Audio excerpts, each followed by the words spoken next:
Good afternoon, everyone. It's wonderful to see you here, and welcome to Community Services for Children's Learning Hub in Center City, Allentown. How would anybody feel if I took off my mask? Is that okay? All right, thank you. My name is Paula Margraf, and I'm the President and CEO of Community Services for Children. I'd like to offer a very special welcome to Governor Tom Wolf, Acting Secretary of Human Services Meg Sneed. We really appreciate your coming today. I would also like to welcome Representative Mike Schlossberg, Representative Pete Schweier, Lehigh County Executive Phillips Armstrong, and I'm not sure if, Legislative Assistant Megan Best, representing Congresswoman Susan Wild. Thanks for being here. We're so pleased to be able to host all of you here at the Learning Hub.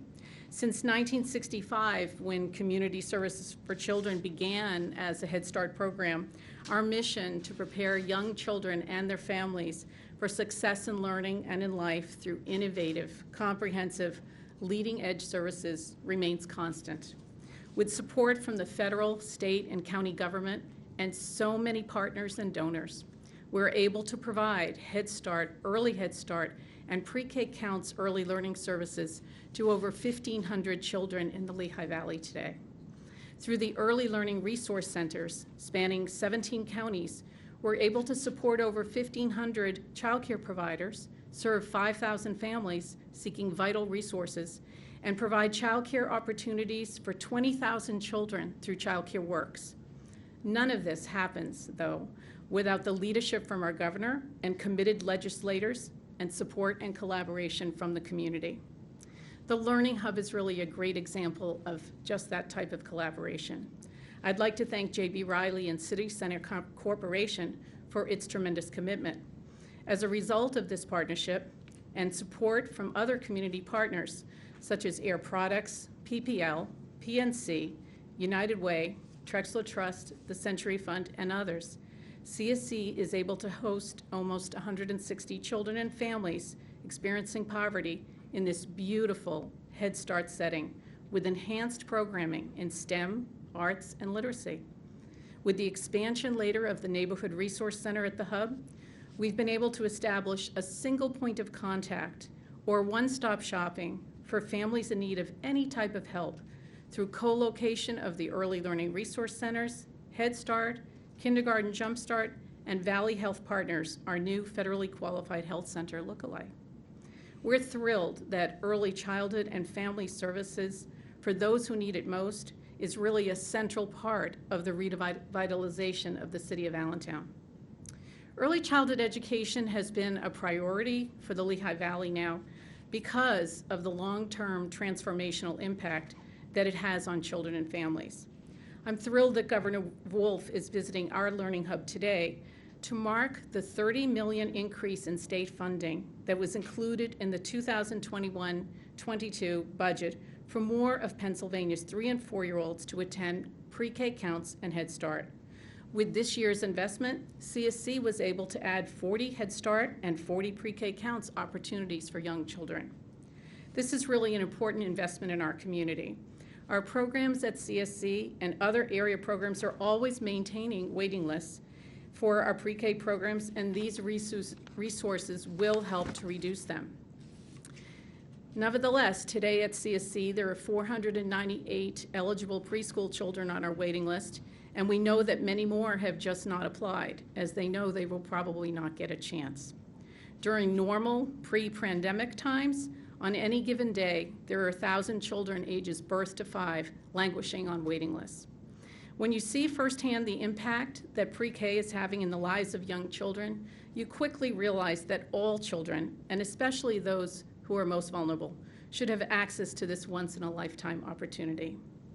Again, I want to thank Governor Wolf for his consistent leadership that has led to more state funding for pre-K counts and Head Start year after year. The governor's leadership, paired with strong bipartisan support in the state capitol, has resulted in pre-K being really now a perennial funding priority for the Commonwealth. Governor, again, thank you for your leadership, and thank you for visiting CSC this morning. Thank you.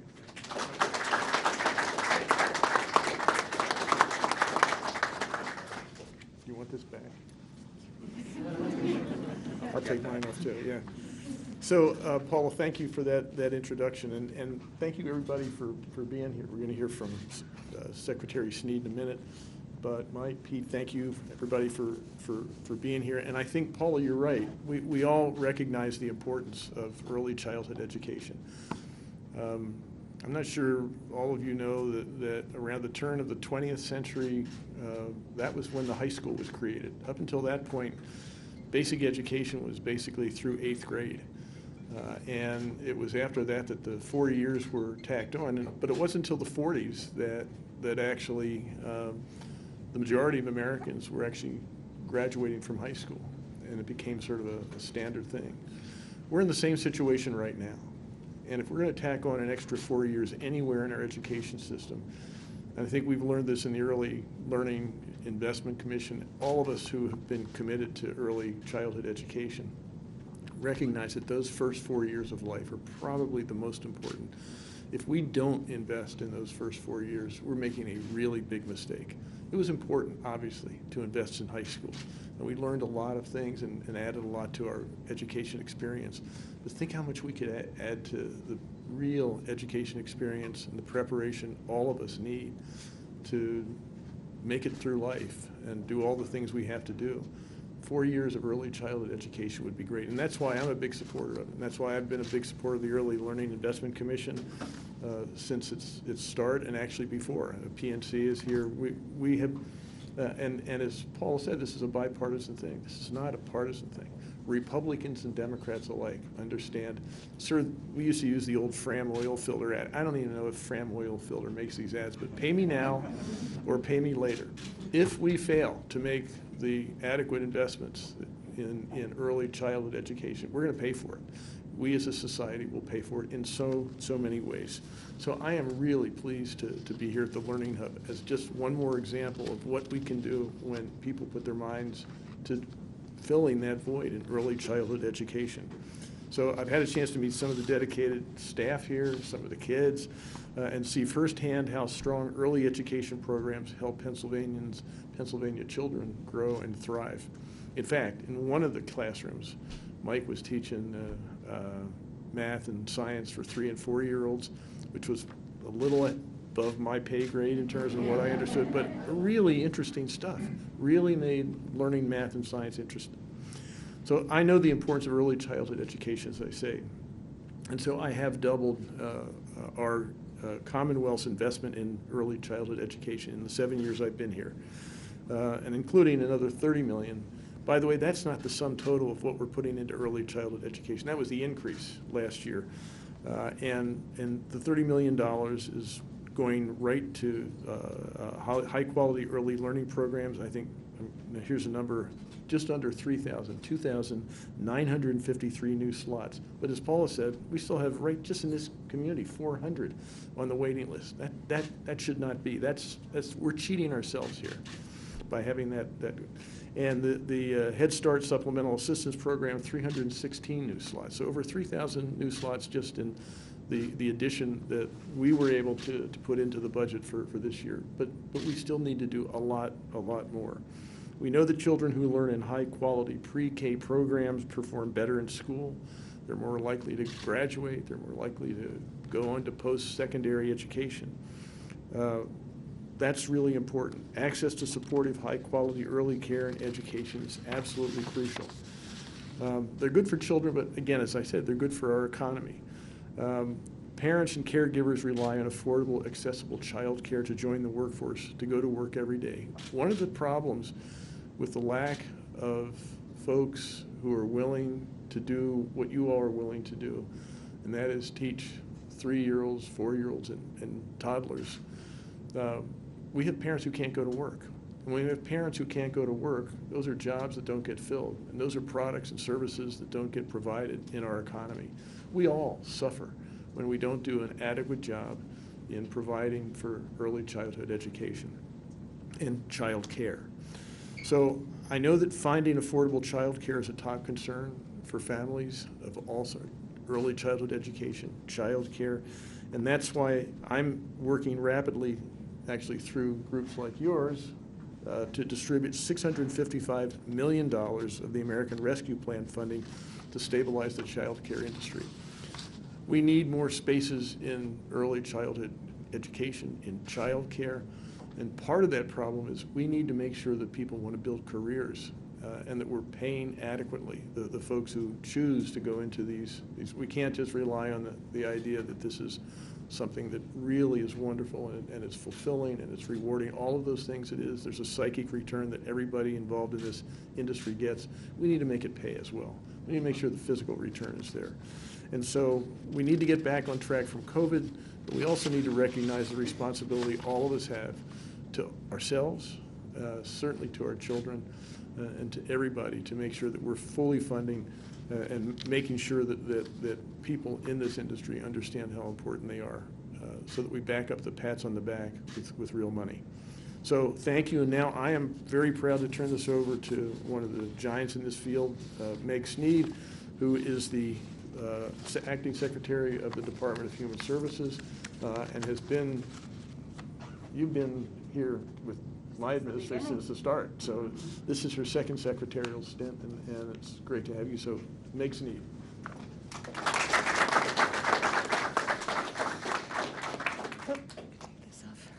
Good afternoon, and thank you, Governor. My name is Meg Sneed, and I'm the Acting Secretary of the Pennsylvania Department of Human Services.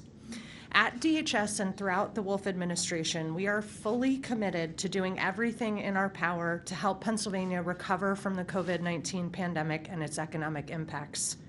This commitment requires us to be laser focused on supporting childcare and early childhood education industries that can pay its workers a living wage, ensure a sustainable business model for its providers, and build capacity for all Pennsylvania families who need access to high-quality childcare, including low-income families. As a working mom to 2 kids, one of whom is in a pre-K program as we speak, I understand the predicament that many families have found themselves in as we move into a post-COVID world. Very simply, without access to safe childcare and early learning programs, many parents cannot get back to work. Pennsylvania's economy, its families, and its future depend on a strong childcare and early childhood education system, and we must help fortify this system. Since spring of 2020, the Wolf administration has directed a substantial amount of financial support in recognition of the importance of childcare providers and as well as the dedicated workforce that drives this field. Feedback from providers has shown that this funding has helped keep them going through the challenges and changes of the pandemic, but many are still struggling with disruptions in service and workforce retention challenges. We must do more, and the American Rescue Plan Act allows us to do just that. Earlier this week, my agency announced our plans to distribute $655 million in direct support for childcare providers. This is an incredible amount of money that will help us stabilize this industry so it can continue to be there for children and families just like mine as we move forward. We hope and believe that these grants will help these businesses and nonprofit organizations shore up their finances, recruit and retain early childhood educators, and build capacity to serve more children, especially in communities where working families are struggling to find affordable childcare options. For our youngest Pennsylvanians, an early childhood education experience can shape their educational, social, and emotional development throughout their lives. As a society, we cannot take this knowledge for granted or miss the opportunity to invest resources where they're most likely to make a positive and lasting impact on our children. The future of our Commonwealth and everyone in it depends on the investments we make in our kids today. Childcare and early learning educators and providers have stood by Pennsylvania families throughout this pandemic, and we will stand with them throughout our economic recovery. I want to thank Governor Wolf for his leadership and commitment to this industry and its workforce, and Paula and her team for hosting us today and for everything you do to serve the children and working families of this community. If your family is having trouble finding childcare, you can find certified childcare at findchildcare.pa.gov or contact your Early Learning Resource Center, or ELRC, at www.raiseyourstar.org. Thank you again, and I'd now like to introduce Madeline Batista.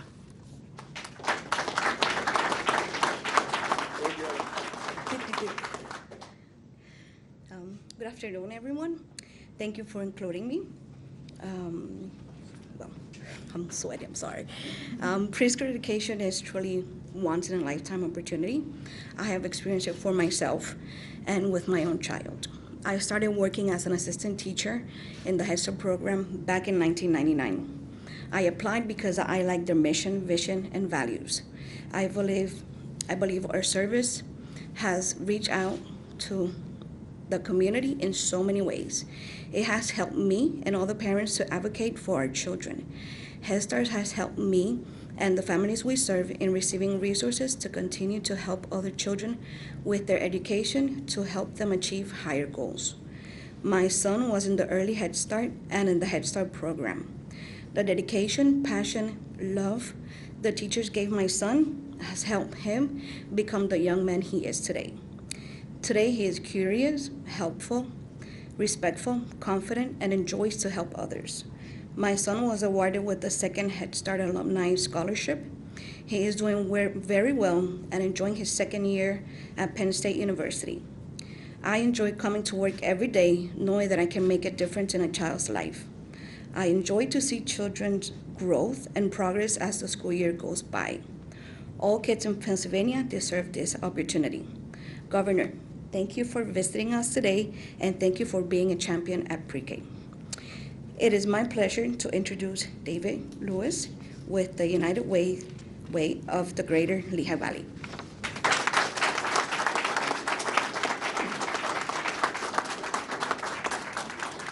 Good afternoon, everyone. Governor, thank you for visiting the Lehigh Valley again. And Paula, truly thank you for all that you do every day for our children.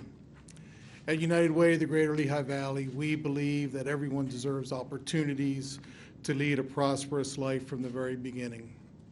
The community wins when a baby has a strong start, when a child succeeds in school, when families are financially stable, and when people can make healthy choices. Our vision of a community where every person belongs and thrives begins with early learning in the classrooms like the ones right here at Community Services for Children. That's why United Ways all across Pennsylvania are a partner in the Pre-K for PA and Start Strong PA campaigns and advocate on behalf of early care and education for more of Pennsylvania's children. We know that Pennsylvanians value early learning. In fact, when we polled voters last year, 94% agreed that early care and education are important, that helping to set kids on a path to leading healthy and productive lives matters. Imagine trying to get 94% of people to agree on something today. Yet, they did when it came to early care and education. And there's a good reason, because it works. A new study by the University of North Carolina, Chapel Hill, confirmed that the Commonwealth's investments in pre-K counts is paying great dividends. In language and math skills, the study showed that kids in pre-K counts outperformed their kindergarten peers who did not have access. The advantage added up to 4 to 5 months of learning gains, a substantial difference in development at that age and some of the earliest and strongest predictors of future academic achievement. And it doesn't stop there. Research has also shown that early education leads to healthy development, fewer repeated grades, increased employment, job retention, and tax revenue, and even higher earning potential for parents. Everyone associated with our campaigns appreciates that policymakers in Harrisburg understand the irrefutable value of investing in high-quality early learning, and we appreciate that this year's state budget continues the tradition of expanding the opportunity for thousands more of Pennsylvania's kids. Governor, thank you again for your leadership on all of these issues. And it's now my pleasure to introduce Don Bernhard, Executive Director of Downtown Allentown Community Development Initiative and a member of the Pennsylvania Early Learning Investment Commission.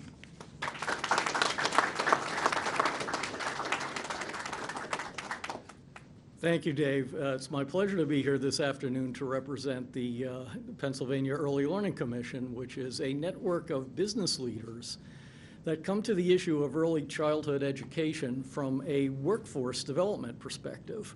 But before I do that, I want to take just a very brief moment to switch hats and wear my hat as a longtime board member of Community Services for Children. I've been a board member here for 25 years. And say a word about this facility, which is, in 45 years of doing community development work, I don't think I've ever seen a more stellar example of a public-private partnership producing a fantastic result for our children. It started with the overall excellence of CSC, which Paula never says this, she's a little shy about saying it, but I'll say it. They run one of the best Head Start programs in the United States. And because of that, a few years ago, they got some supplemental funding. So they had money, but what they didn't have was space. They needed classroom space quickly. That need was met by City Center Development Corporation, J.B. Riley's company, using the NIS economic development tool and their own expertise to make great projects like this happen expeditiously. The end result, a Center for Education Innovation in, is it 10 classrooms, Paul? It started with 8, and as well as the facilities for parents on top of that at a really affordable cost, $1 a year. So now back to my Early Learning Commission hat. As we chart a path out of the worst of the economic consequences of COVID-19 pandemic, it's become very clear how crucial childcare is to a family's ability to work. A lack of childcare is an absolute barrier to our community's recovery, as it impacts not only working families, but employers and thus the overall economy as well. So it's no longer looked at just as a social service, but as something that's critical to the economy, that dollars invested in childcare produce a return, as business leaders understand return. And a few data points around that. A recent survey of 300 Pennsylvania employers conducted by the Pennsylvania Chamber of Business and Industry and the Early Learning Commission showed that among employers who lost employees, 54% of those said the loss was due to child care issues. And if you flip that and look at it from the family side, 57% of ALICE families reported having to quit a job or reduce hours. And additionally, 35 states across the nation reported the same issue, so this isn't just a Pennsylvania issue by any means. And of course, it's particularly focused on women. We know that early in 2021, the female workforce participation nationwide was at its lowest rate in more than 30 years. It may well not fully rebound to pre-pandemic levels until 2024. It's estimated that the female labor force participation contributes $7.6 trillion to the U.S. gross domestic product every year. If the female exodus from the workforce drags on, it really bodes ill for our state and national economies. And you don't need to be an economist or a mathematician to realize that if you take any meaningful percentage of $7.6 trillion, it adds up to big money in a hurry. And we're already seeing those consequences as women are not fully returning to work. Also, the workforce shortages in the child care sector itself and the number of child care closures are exacerbating the current problem. That's why the federal child care stabilization funds that are now going out to early learning providers are so critical. Critical to keeping the child care sector afloat, and in doing so, supporting the other economic sectors as well. So as important as these emergency stabilization funds are, they will not permanently fix what continues to be child care's broken business model, marked with low wages and razor-thin margins. The current debate in Congress and the proposals they are considering can help solve these issues, and we know we have Congresswoman Wild's support on these and ideas that she's generating herself. And Governor, thank you for your consistent and aggressive leadership on early childhood issues. It's been my pleasure to be part of the Pennsylvania team to improve early childhood education. And now it's my pleasure to introduce our Allentown State legislators, Pete Schweier and Mike Schlossberg, starting with Pete, but just a quick word about them, that they support the wonderful things that are happening in Allentown in many, many ways, but in particular, they have been consistent and aggressive supporters of increasing the support to early childhood education. They, as always, they absolutely get it. Thank you. Pete.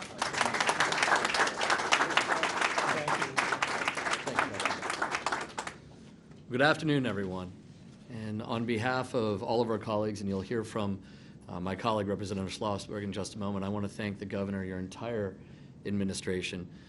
Don just used the word aggressively advocating for funding for early childhood with regard to Governor Wolf. And as a member of the Appropriations Committee, I assure you that's not only accurate, it might actually be an undersell.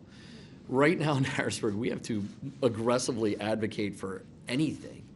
It has been a kind of a difficult couple months out there, and unfortunately what we're seeing in some parts of the nation is sometimes trickles down.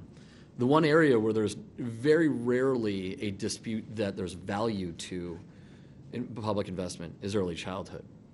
But one of the reasons why there's very little debate is not just the product that you produce, the young children that we have that are put in a position to be incredibly successful moving forward. But Paul, it's because of organizations like yours and your incredible team make it really easy to support, because we know where every dollar is going. We know what the end results are going to be, and you do so in a transparent way that is so very easy for us to support. We never have to worry if these dollars are being used appropriately. But I want to kind of pivot just a little bit, and I want to shout out 5 people real quick, if I may, 4 of whom are in this room. And in addition to these 5 people being mentioned, all of whom absolutely deserve our support and our adoration, just generally speaking as leaders in our community, they play a pivotal role in early childhood and the redevelopment of our downtown throughout. 2 folks from the Allentown School District that I don't think have gotten nearly enough support and just in accolades are Jen Ramos. Jen, she stepped out. Jen is our acting superintendent. And Nancy Wilt, who in addition to my chief of staff is president of the Allentown School Board. They have done so very much to help keep our school district together after our previous superintendent left early. And I want to thank them for it. With us today is also Phil Armstrong. Phil is our county executive, but prior to his tenure here, was a school teacher for, he's saying 40 years. By the look of it, I'm going to say 42. What a long time. Listen, I've been on a roll lately. I asked the governor earlier. Cynthia Moda, who's been a friend and a colleague on city council for a long time. And one person who's not in the room that I want to mention is our dear friend, Senator Pat Brown. The reason why I want to mention all these folks is that community services for children is the frontline workers that are educating our next generation of students. Governor, the legislature has helped fund these organizations, and we're happy, and I sincerely hope we continue to increase those dollar figures. But without a community that has been able to come together in a partnership, and JBU and everybody with City Center, and all the friends that run a NISDA and our NIS here, have made our community a place where the investment dollars are not only working, but are working so much better than everywhere else because of the stability and structure, and the fact that ultimately all of us are working together for the betterment of our kids.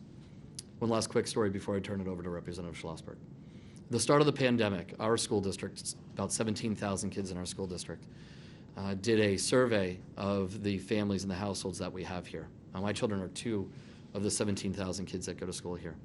But they're lucky. We have internet. They have every Apple product they can get their hands on.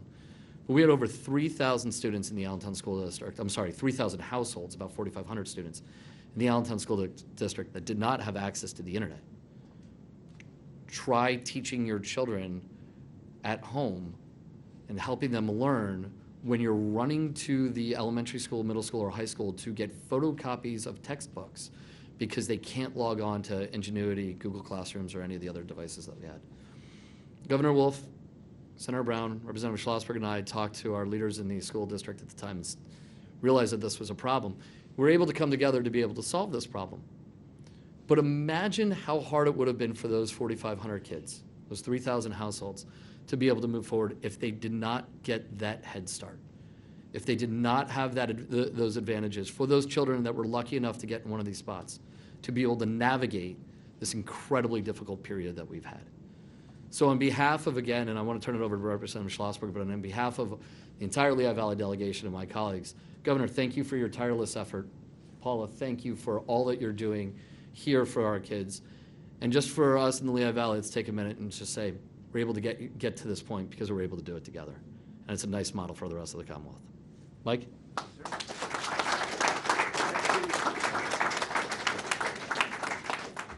Thank you, Pete. Governor, Paula, thank you all very much for being here today. We have a bad tendency in Harrisburg to be a little bit myopic and to look at issues as they fit into nice, neat ideological silos or budget silos. What we don't do sometimes is take a step backwards and take a look at how an issue can have a broader impact on all of us. Now, as Paula said, and this is very convenient, by the way, someone left their notes up here, so I have the exact number in front of me. Thank you. There are right now, well done, there are right now 498 kids on the Head Start waiting list. 498 kids. Now, it is easy to talk about them as numbers, but again, let's take a step back and examine what that really means.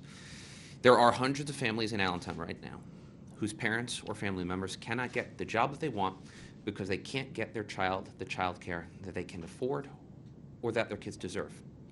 That means ultimately there's less people working. That means business are less productive. That means local governments generate less tax revenue. Now, one of the most pressing issues that we hear about on a regular basis right now is a staffing shortage.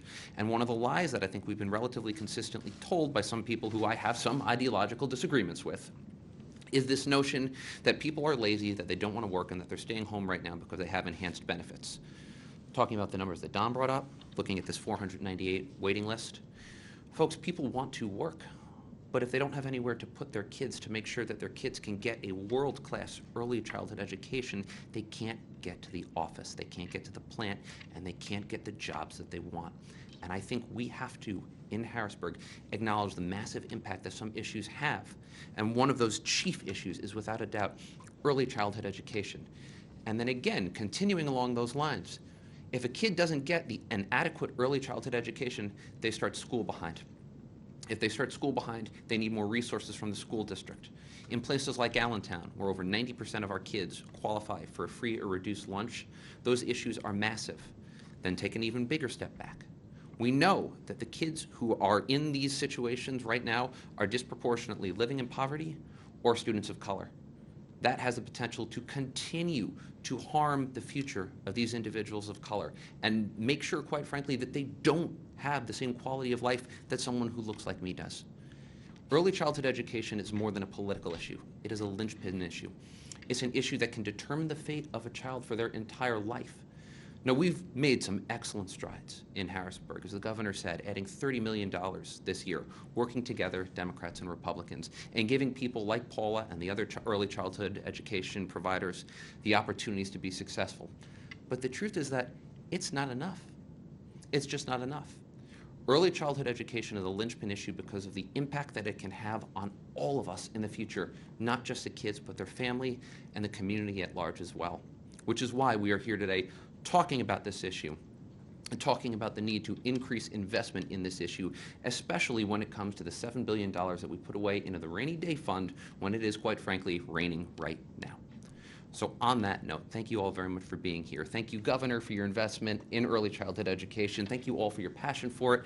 And with that, I'm going to shut up and turn it back over to the expert, Paula. So, Paula.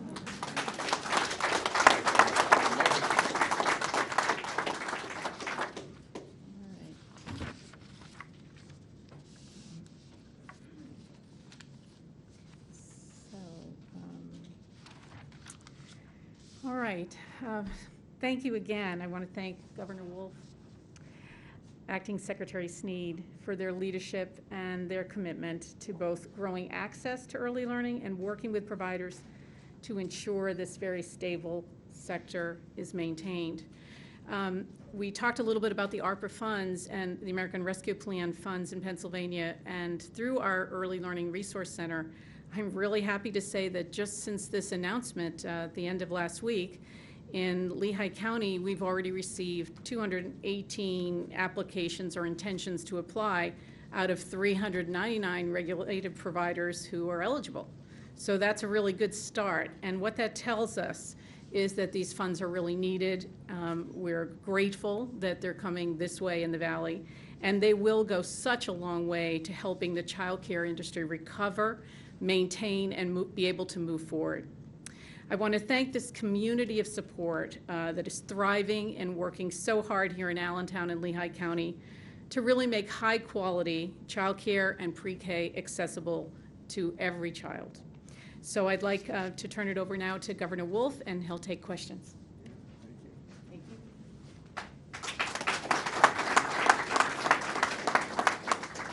you. Or Paula will take questions. Any questions? Yes. Hi. Introducing the 69 News. Would you be able to touch on the shortage of substitute teachers, how instrumental they are to keeping in-person learning accessible, and what the state is doing to address that? Yeah, that is an issue, and again, I think in part it's part of the staffing shortages that the economy in general is facing. But you're right, substitute teachers are absolutely essential to the idea of education. We need to make sure that kids are in the classroom, and that means we need to make sure that there's someone there to teach them. So there's a press conference, I think, going on as we speak in Harrisburg. The Department of Education, I think Department of Health, and the state police. We have an issue with substitute teachers. We have an issue with school bus drivers. So we're working with this in the early childhood education space.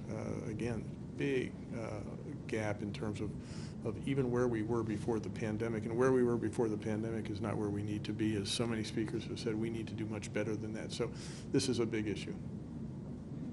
Mm-hmm. Yes? I'm Chloe from Lehigh Valley NPR. On the topic of K-12 masking, what are the metrics that the Commonwealth is working towards to unmask children? Yeah, we're not working on metrics. Here's what we're working on. The vaccine strategy, getting the vaccine is our strategy. We want people to get the vaccine. Pennsylvania's done great. We're top of the charts. I mean, I think we're actually #1 in the country when it comes to those 65 and older. We're, I think, 85% of 18 and older adults have gotten at least one dose, and we're very, very close to the 70% figure on 18 and older.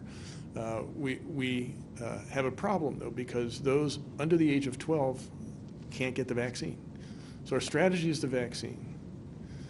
Kids under 12 can't get the vaccine, and yet we need them to be in the classroom. We can't afford to have another year of distance learning. So what do? We say let's do what we did before vaccines were available to try to halt the spread of the disease. And that's social distancing, better ventilation in schools, and masks. And we took a look at that on October 1st, or we will, which is tomorrow, I guess, October 1st, and now we'll make sure that we take a look at that on November 1st. But we don't have a specific set of metrics. I think we're making progress. The Economist this week, the magazine, had a good article in the United States section where they looked at counties all across the country and tried to figure out what the case incidence was in schools and counties where the schools had opened. And they found that in fact there was an increase when schools opened in the incidence of COVID, of new cases. But they also found that there really wasn't much when they broke that down by counties in terms of the vaccination rate. In counties with a high vaccination rate, there wasn't much of a change when kids went back to school. So, you know, the idea is we have a problem here, and as soon as kids can get under 12 can get the vaccine, that's going to continue to be our strategy, the vaccine. Right now, we don't have that, and so that's what we looked at. That's what went into that policy, and the hope is we can get to a vaccine. So, what's the metric? The metric is let's get the vaccine for kids under 12. So to be clear, once kids under 12 can be vaccinated, is when we can expect to unmask them? That's going to be a really big push forward, yeah. Anything else? One more question. Yeah, anything else? Okay, well, Paula, again, thank you very much for hosting us, and thank you, everybody, for being here and speaking. I appreciate that. Appreciate all your support, and let's get back to work in Harrisburg. Guys. That's a good point.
Well, there was a truck losing a retread because I'm getting peppered. Yeah. Where is that coming from? And then I saw it up ahead, and I had to get in front of that guy. Yeah.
The reception line in the law. Really? That's the same as you starting at 2. Yeah. You've been here a long time. Yeah, I love it. Hi.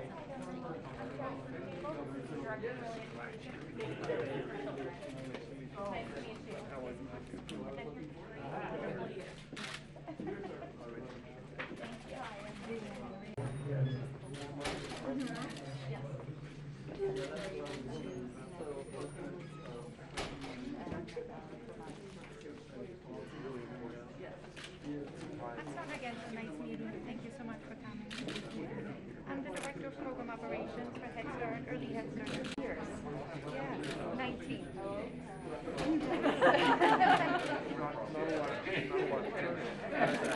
Thank you for your support. Thank you.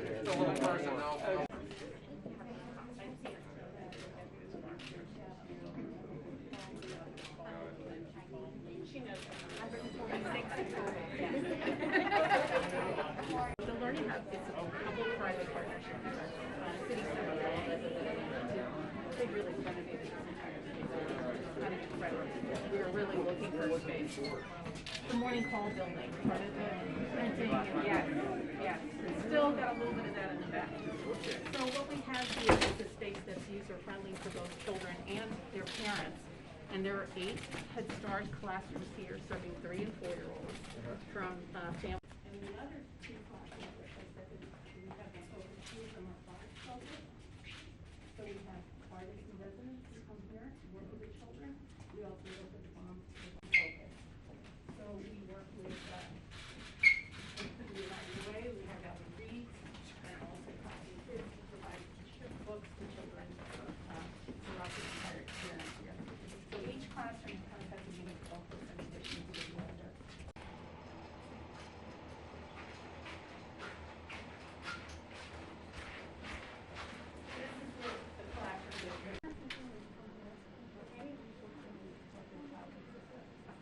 So we combine resources from the early education and also business of enrollment services for families on this program, so we connect them to all types of communities.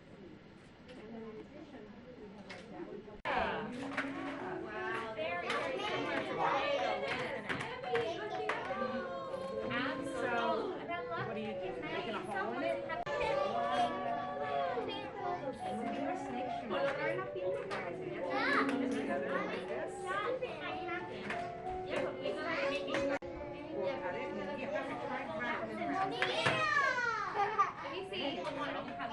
Oh, now you have a rainbow. Rainbow. It sure is. It is. Fantastic job. How's your rock coming? Is that your rock? So the more you play with it, do you notice it's getting, is it warmer or hotter? It's getting warmer, right? And as it gets warmer, is it easier to manipulate and mold and make something else?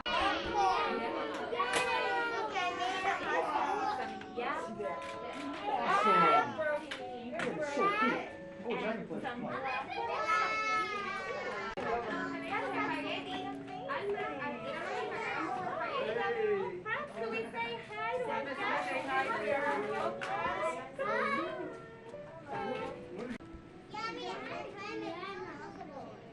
What? A sculpture. Oh, wow. We're learning about 3-dimensional sculptures today. Make a big rainbow. Look, you're getting close. So what are you guys doing? I'm making a walk. A what? A walk. A walk. I'm making a walk. That's really interesting. What are you making? Rock? Are you making a rock? Yeah, looks like you are. Looks like a- Great. You're making a snake? Yeah, very nice. What are you making? What did you tell me? You're making what? I want to make it.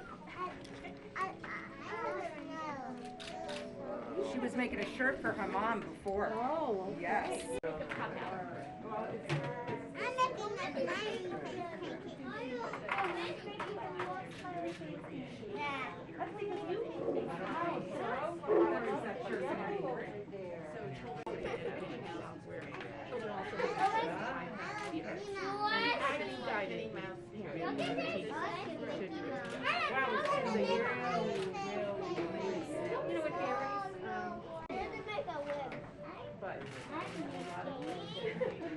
I'm making a yeah.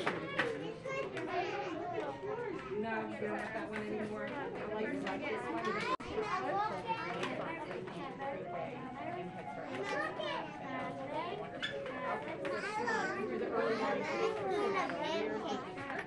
Big parts are little parts. Yes. Right? Yeah, who is that? So adorable. Oh. I really